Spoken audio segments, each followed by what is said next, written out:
People versus Dana White. In August of 2020, Jon Jones vacated the light heavyweight belt after failing to secure himself a pay raise. He ostensibly moved up to the heavyweight division and pined for a title. After failing more, he returned to deadlifting and juicing in his garage.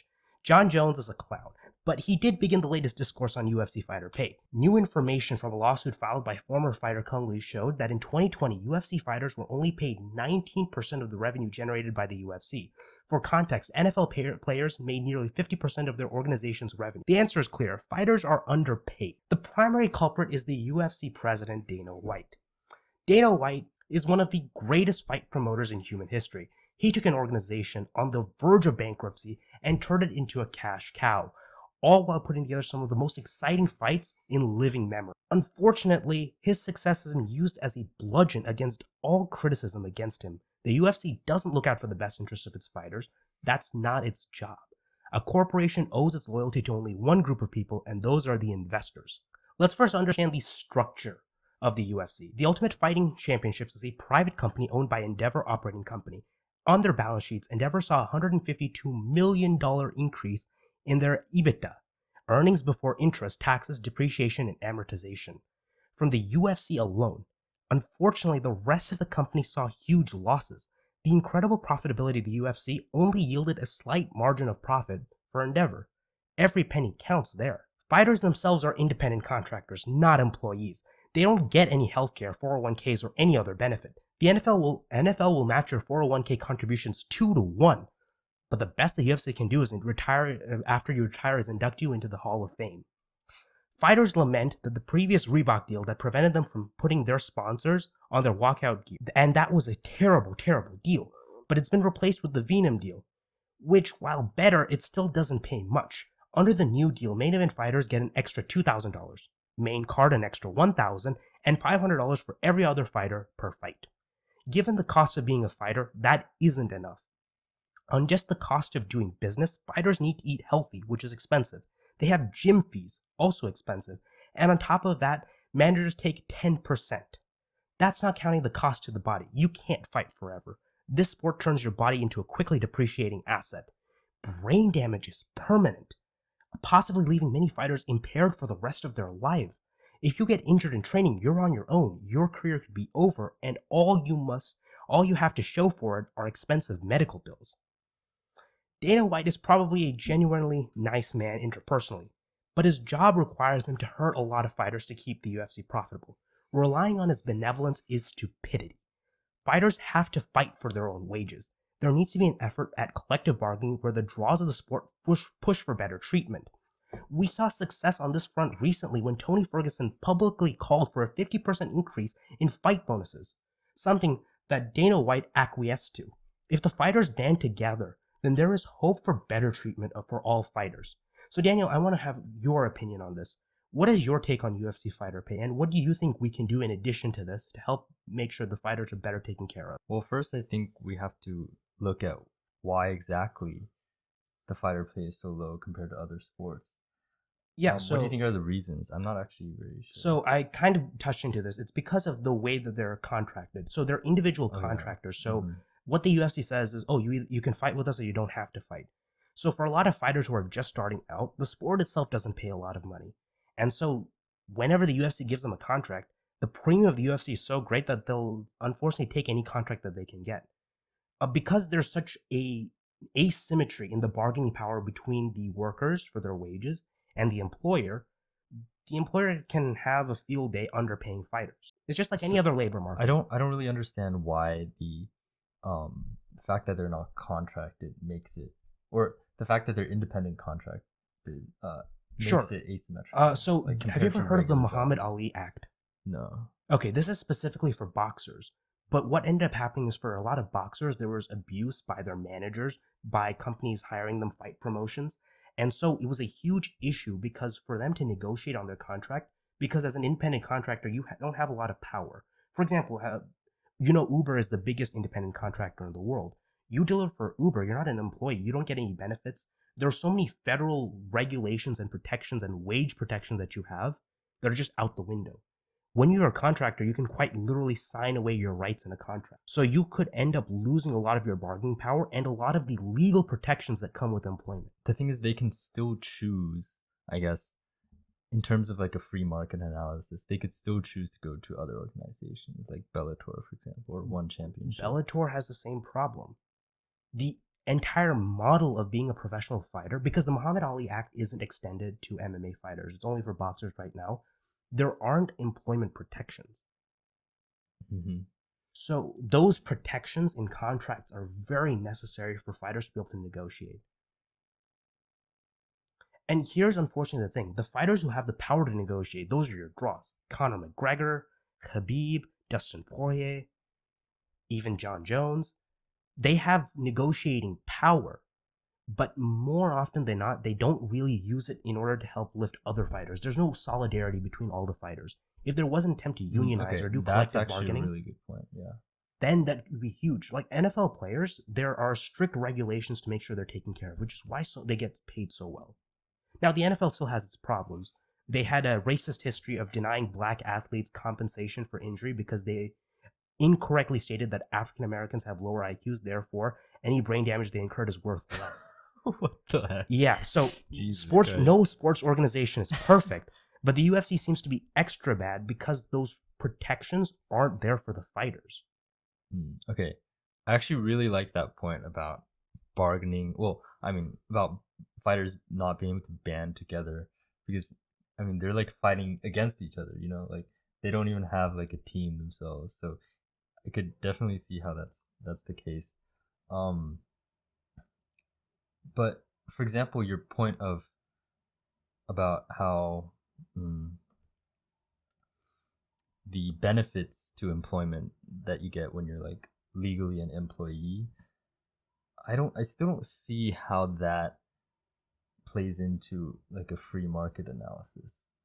Because for example, if being an employee means you have to be granted health insurance, then the company could do that, but then just lower your rate. I don't see how that necessarily improves their situation. So they're in the position where they can't bargain for healthcare. But for example, if you're an employee, they have to give you benefits. They have to give you healthcare. That is by law. The United States requires that of you. If they're contractors, you don't have to do that. So, which is why you see a lot of businesses like Uber profit off of turning workers, former taxi drivers, into private contract. Yeah, that's a business model. I get that, but from a business point of view, they could just, in order to match the cost that they did before, just reduce the wages and say, okay, we're lowering your wages because we have to use those wages to give you healthcare. Like, it's just a different form of payment, essentially. No. So once when you become an employee, right? If you go from contractor to employee, the moment you're full time, right, you have to be paid a minimum wage, which, given how much fighters are paid, might end up actually being way more for a lot of them. You have a minimum wage, and on top of that, you are guaranteed benefits. Well, I get that argument that like, if you're a minimum wage worker, then obviously if the employer has to give you health insurance, then that's going to increase your pay. If you're an employee, you could have layoffs because of that, arguably. Yeah. But in this case, I don't think fighters are making close to minimum wage. So, and it's not really many fighters are making, but it's not really a very little wage money. even though, like, because you're paid per fight, so it's not like an hourly wage. So there are people who will make the argument that fighters only have to fight 3 times a year. They only have to work 3 times a year. That is absolutely absurd. Yeah. Being a fighter is a full-time job. You have food expenses.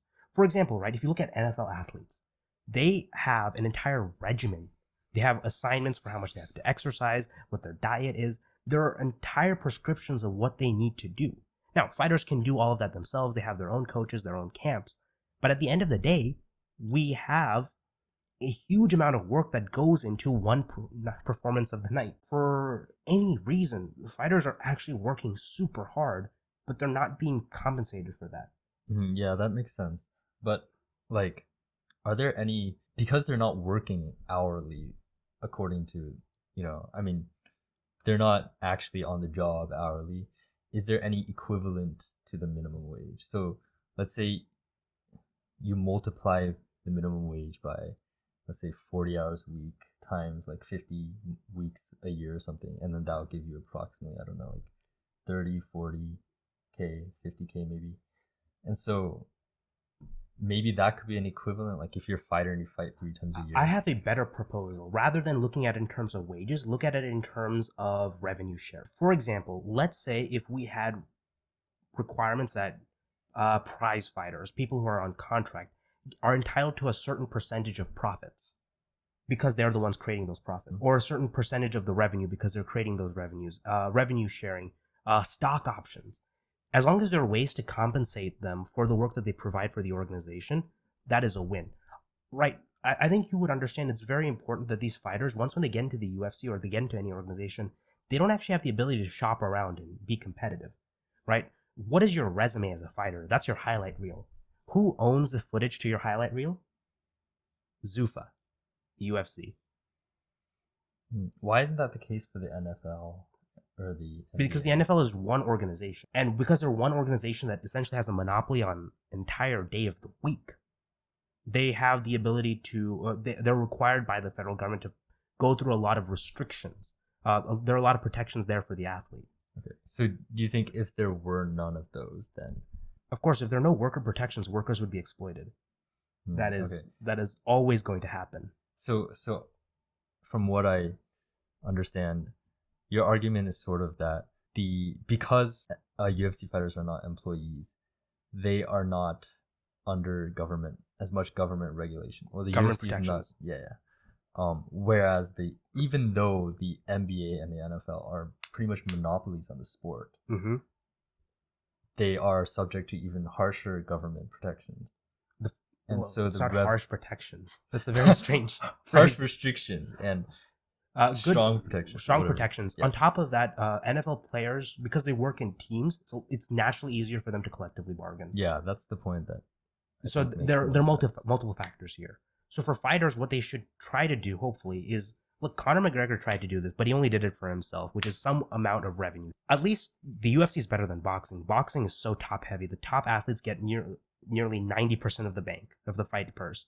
The guys at the bottom on the main card and undercard, they get pennies. They get scraps. So the UFC is at least a bit more equitable and egalitarian. They just need to get paid more. There's just a rising tide lifts all boats in the situation. So is it Dana White's fault, or is it the government not coming in? And so it's a confluence of multiple events. Look, Dana White is not all powerful. The socialist part of me definitely wants to say Dana White is a blood-sucking capitalist who profits off of the slave labor of his employees. He drinks the blood of dead fighters, and all he does is to turn a capitalist profit so he can buy multi-million-dollar mansions. But that's incorrect. That's an incorrect view of the situation. Dana White is there because his job is to manage the UFC. He has bosses that he needs to answer to. If the UFC is not profitable, Endeavor, the company that owns UFC, that's going to tank. So he has one boss there. Back when the pandemic hit and he still wanted to do shows, the president of ESPN and an executive of Disney both had to call him and tell him to cancel events.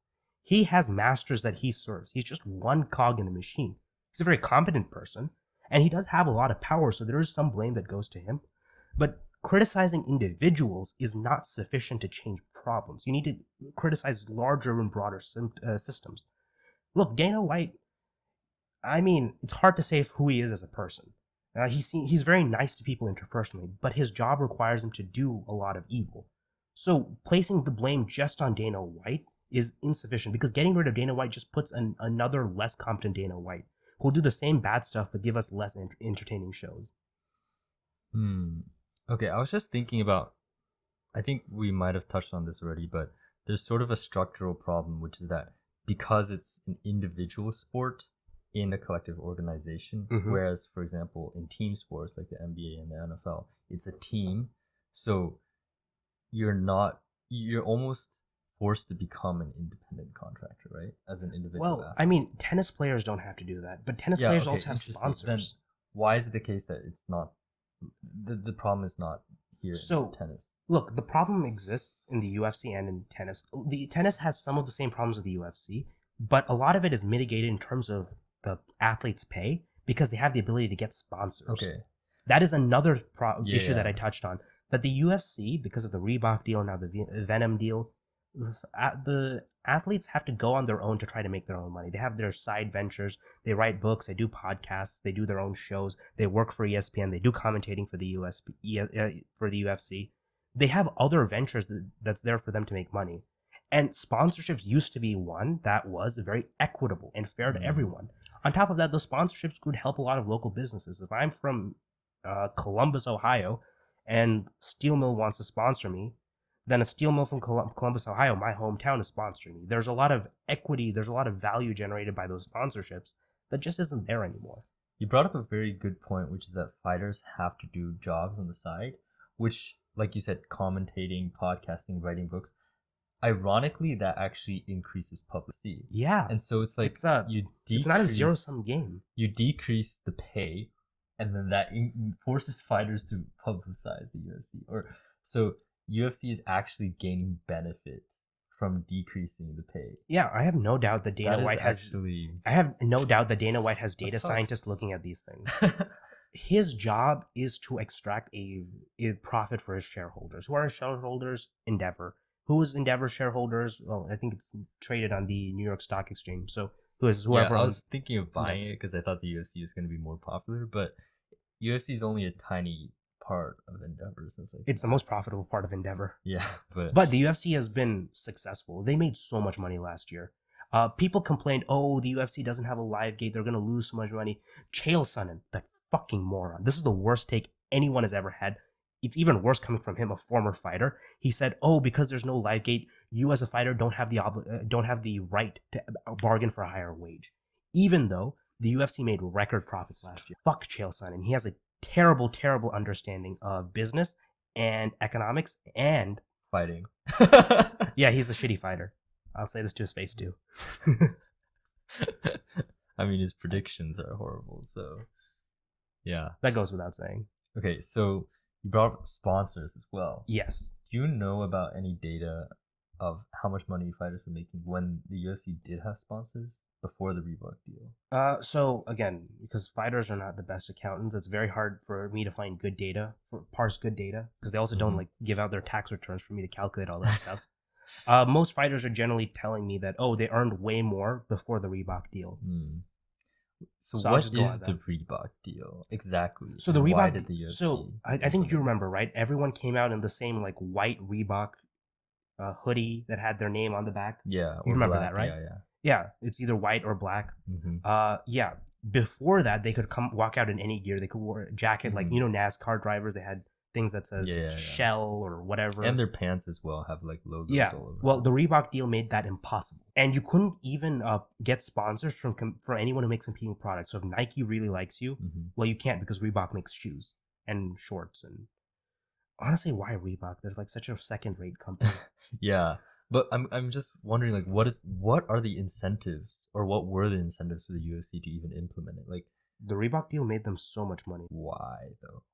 Because Reebok got so much advertisement from the UFC. But same if they just had free-for-all sponsors. Well, so here's the difference, right? If Reebok was a sponsor for every single fighter, it's just one of many sponsors. If it is the sponsor, it gets all the attraction. It doesn't have to compete with any other brands who was supposed to sponsor.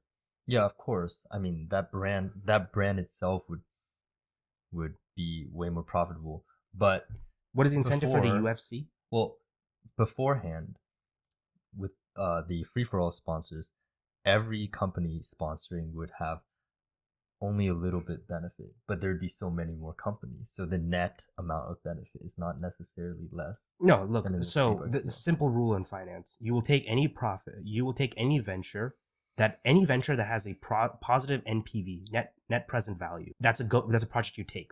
And then if you have a bunch of ventures, you take the one with the highest net present value.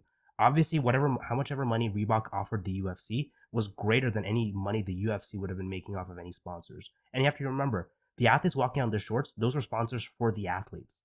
The UFC didn't get any money from there. Reebok making a deal with the UFC, the athletes get a little bit of money. The UFC gets a lot. Okay, so that's the reason why. Yeah. It's because once the UFC implemented the Reebok deal, the money went through the UFC and then to the It had to fighters. So trickle down same. into the fighters. Trickle down Yeah, yeah. economics, if you will.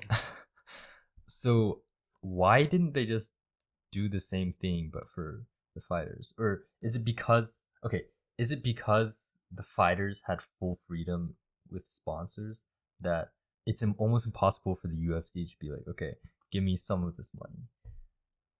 Like I think that's probably a better reason to explain I why that's mean, the case. how would you?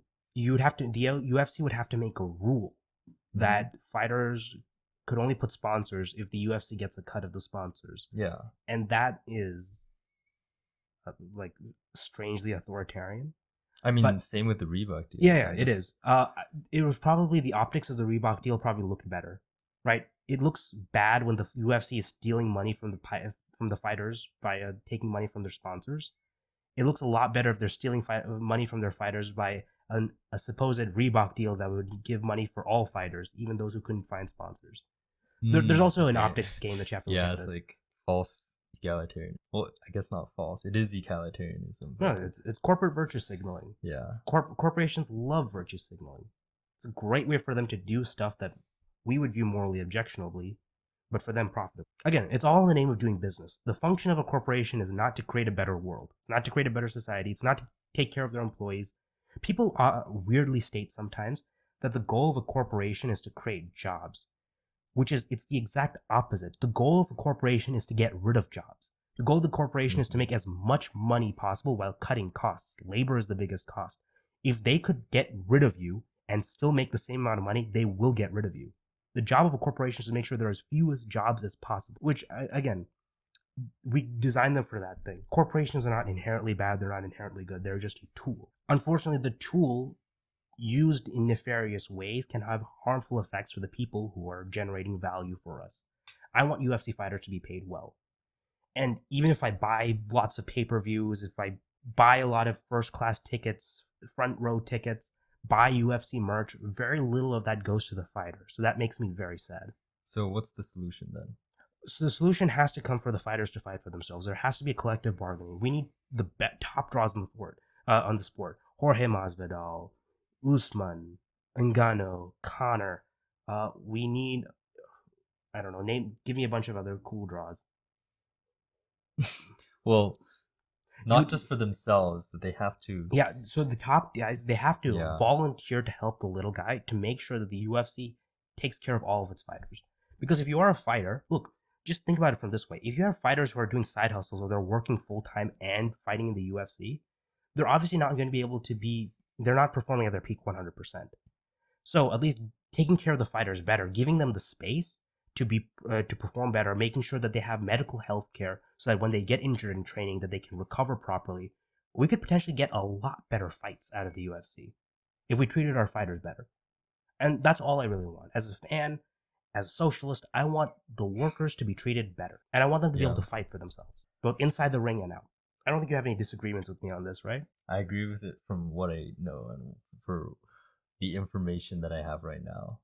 Though I have some, I guess, uh, what about the argument that there's other workers in the UFC, not just the fighters? There's like ref, there's judges, there's people who set up the arena, Of there's course. people who Wait, set wait. up the video. I've So never said that they should be paid no, no, less. I agree, but I'm just saying like, how do you know the profit?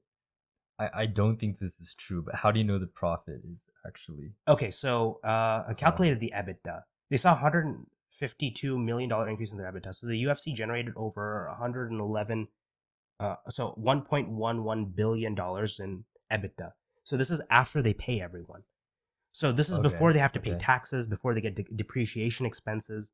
This is just their profit, raw profit. After okay. they've paid off all their wages, after they've paid for all the athletes' travel, paid all the athletes, that's how much money they have. The great thing about paying your fighters more is that reduces your tax burden. People always complain about corporate taxes. If corporate taxes are high, the corporation is forced, as like there's a premium, there's a benefit to investing back into the company, whether that be your workers by giving them bonuses, whether that's investments in capital to improve your ability to produce, maybe a new APAC center or Fight Island. All of that stuff just gives us more. So the UFC has money to go around.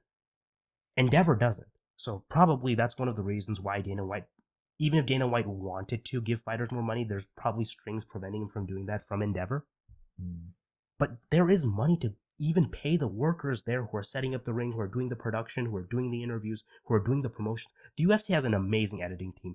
The embedded videos are absolutely amazing. They're incredibly dramatic. They hype up the fight. That is pure artistry. I want those guys to be paid well too because they are contributing to the product, which is the fight. A fight is a story. Everyone who tells that story is incredibly important. Okay. Well, that's pretty convincing.